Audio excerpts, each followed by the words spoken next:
To Now show.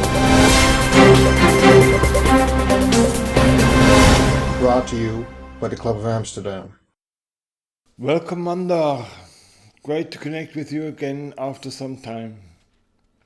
You are now heading a very inspiring initiative called Cities for Peace, based in Los Angeles. Please tell our viewers first how your community approach deals with violence, and then more from a personal view, how you developed this approach, starting a shell, and how it became a successful model for conflict management also in an international context. So, Felix, I think we are talking after more than 15 years. I used to come visit your Club of Amsterdam meeting, and I used to live in London. So, always inspired by your newsletters, and I'm happy to be in touch and to see you back again in action. This last year has been challenging, if I can use the word, for so many, including people here in India. For the last 1 month has been a nightmare. So, with mixed emotions, I am doing this interview with you because we need to revive and reinvigorate hope. We need to invigorate compassion, and we need to invigorate kindness in people. If we don't do it, we will have a lot of trouble in the world after the pandemic. So, just to reset where I was when I met you at a large oil company, I then was a program manager for a program called Game Changer, which is the innovation arm of Shell. And one of the things that I was doing within the Shell Game Changer program was looking at, can we solve social issues and environmental issues at the same time, not just make it a philanthropic donation, philanthropic investment, but actually bring our capacity as an organization to solve that problem and create a return on investment so that there is a sustainable solution model, a business model. So one such problem I was looking at was the problem of sustainable development goal number 16, which is peace and security. So I was looking at, can we create solutions to violence that promote peace, and can we make that solution profitable? So that's where I started thinking about, violence is not just the absence of gun violence or global terrorism. It could just be violence that we sometimes inflict on ourselves. So if we are able to find a way to promote peace and compassion, it will help solve all different types of violence, starting from bullying in schools to suicides to domestic abuse, gang violence, in America, school shootings. And so that is the journey I started thinking about and doing things. And out of that research, one of the things that came out of my investigation research is the cost of violence. Like, for example, a murder happens in the streets of a city. Los Angeles is what we were studying. The taxpayer money spent on investigating that murder and everything around that is about $1 million. And that's a large number for a city like Los Angeles. There are about 800 murders every year. So that is where we started thinking about the business of peace. If we can promote peace, not only are we reducing violence, but we are also saving money. That money can be used for, education, providing healthcare, so many other like things that communities need today. So that is the purpose of the Cities for Peace initiative that we started. is to actively work with cities and communities to design solutions, because every city, every community will have different problems, different issues. Uh, but if we can all come together to design the solutions that promote peace, then we will increase the quality of life. We will make our cities more livable. All this is known, but city governments are not putting money on promoting peace. So how can violence be called out as a public health issue? And money spent on the solution of the public health issue can be channeled better in uplifting the community and city. So that's a little bit about my background at Shell and what we are doing now. Mandar, you combine the experience of living in several countries and cultures. Can you elaborate how your approach is dealing with these diversities? Yeah, it's a blessing to be, having worked for a large multinational on many projects. I was able to travel, and while I was traveling, I also made sure that I experienced the local culture, meet the local people. So that's just who I am.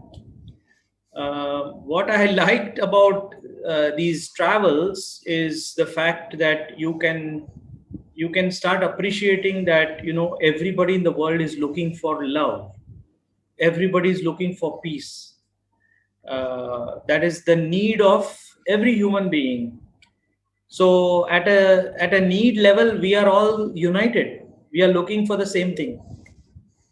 And so I started appreciating that whatever differences there may be, uh, it's a good thing to have differences, to have diversity, because the creator, the divine, likes diversity. Otherwise he would have made only one type of bell pepper, one type of apple, right? So if we are all looking at nature, then the diversity in nature is an example of how we can also have and respect that diversity, not just in skin color but also various approaches to life, preferences, and not get divided by those differences, right? We can get divided on the basis of race, religion, nationality, uh, our sexual preference, political views.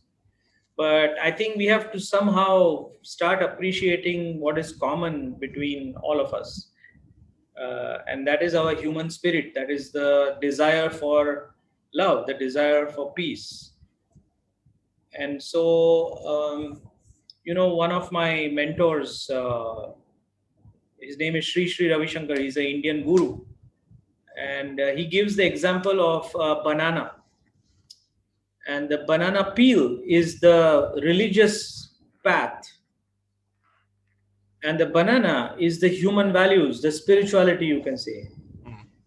So we can have different ways to taste the banana, the divinity. But today, what we are doing is the banana is on the ground, and we are just holding to the peel and saying, my way is the only way. But truly, if somebody has experienced and tasted the banana, the human values, then we will honor all the different peels because they lead you to the banana. So this you can call as peace education or human values education.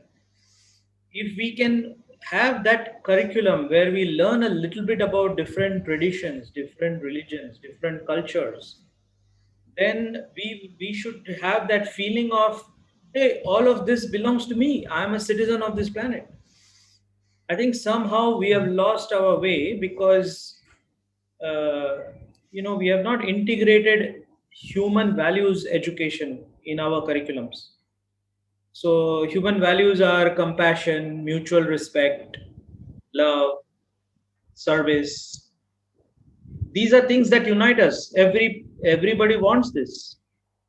So I think that's where now with the pandemic, when we are, the new world order will be reimagined. Uh, Politicians and people who are in the education sector have a huge responsibility. promote these human values. So I was just lucky to feel these values when I traveled. And when I live in Los Angeles. I moved there 2 years ago. I went on the streets of LA. I met with the gang leaders. I met with the victims of violence. I met with the police officers.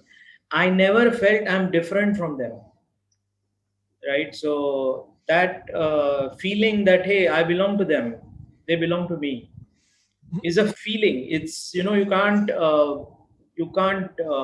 get it in a textbook. And so that is where we have to have a sense of belonging to people around us, to the planet, to the rivers, to the trees. I think that is the education that is needed. Because if that feeling is missing, the action that comes out of that will also be missing. Like what we see today in climate change. If you don't feel for the earth, how will you take the right action for the stopping of emissions or whatever your company or organization needs to do? So that is where I think the feeling of belonging needs to be part of the educational curriculum.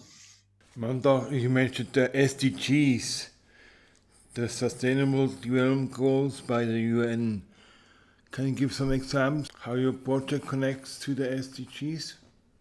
Yes. So sustainable development goal number 11 is cities, and number 16 is peace and security. If you look at people looking at SDG number 11, they will be looking at climate change, carbon emissions, greenhouse gas emissions.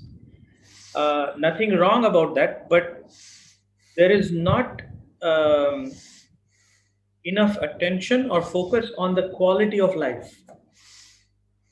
Same for sustainable goal number 16, peace and security. We think that that is for countries like Iraq, Sudan, Ivory Coast, quote unquote, the war torn conflict regions. But there is violence is in every city. Different types of violence, of course, right? But there is social inequality, there is gangs, there is drugs, there is suicides in America, school shootings. There's tension between communities, like in Rotterdam, where I was invited a few years ago. Tension between the refugees from Syria, Lebanon, with the local Dutch society and police. So every city has violence. So those are the two sustainable development goals that I am choosing to address. And business needs to take a active role, because usually business doesn't take care of peace, because it's left for the government sector or the non-governmental sector. But if we can find a way for business to get involved in promoting sustainable living and peace in the city, then I think it's going to be a game changer, because business knows how to monetize, how to create sustainable solutions, how to bring resources, how to innovate. That's natural for any business. So I would, yeah, that is the future. The future is here. Like, why should business care? Because take care of your people. The pandemic, take care of the people that are working for you. Everyone is going through a tough time.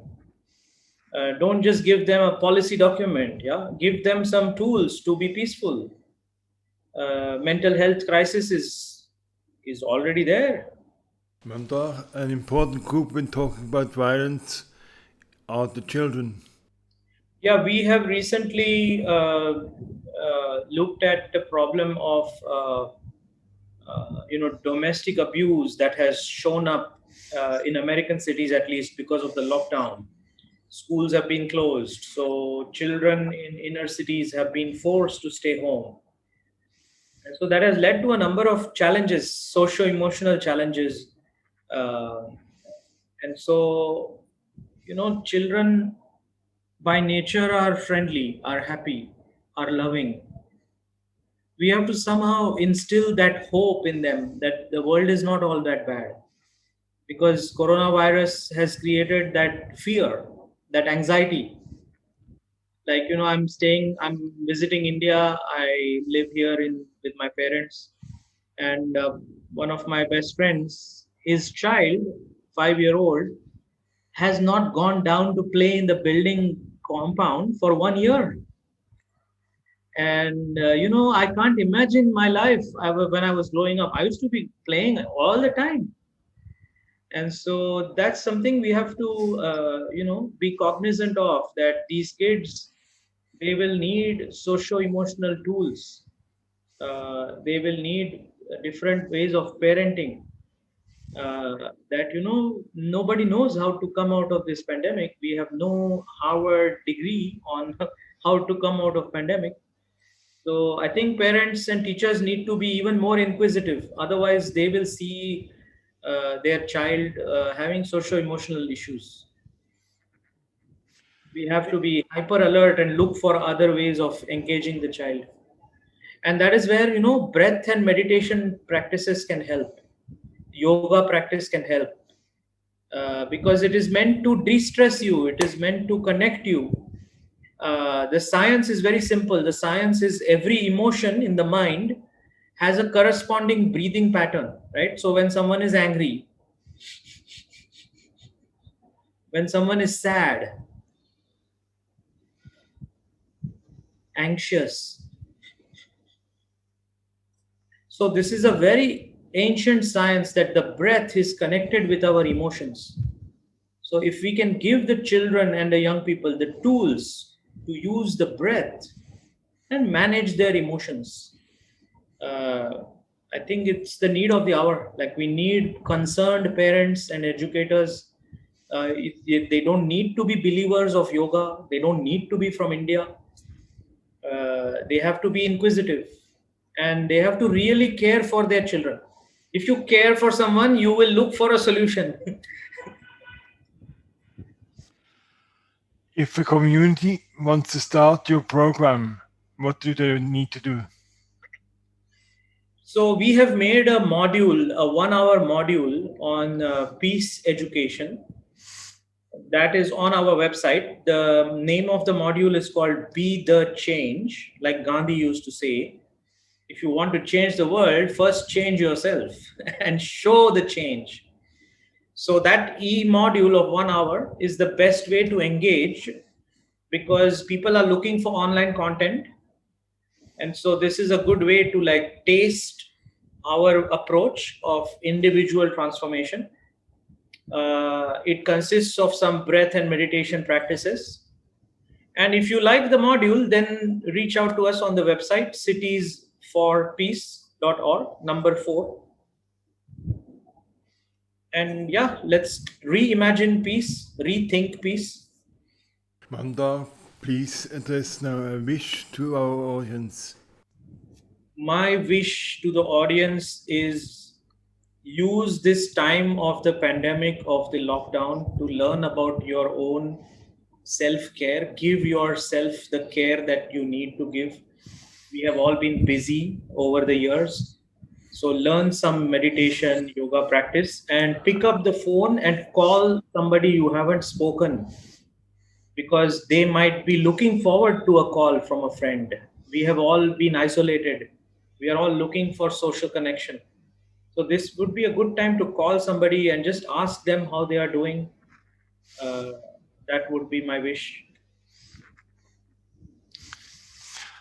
Mandar, thank you very much for your insight. It was a pleasure to talk to you again.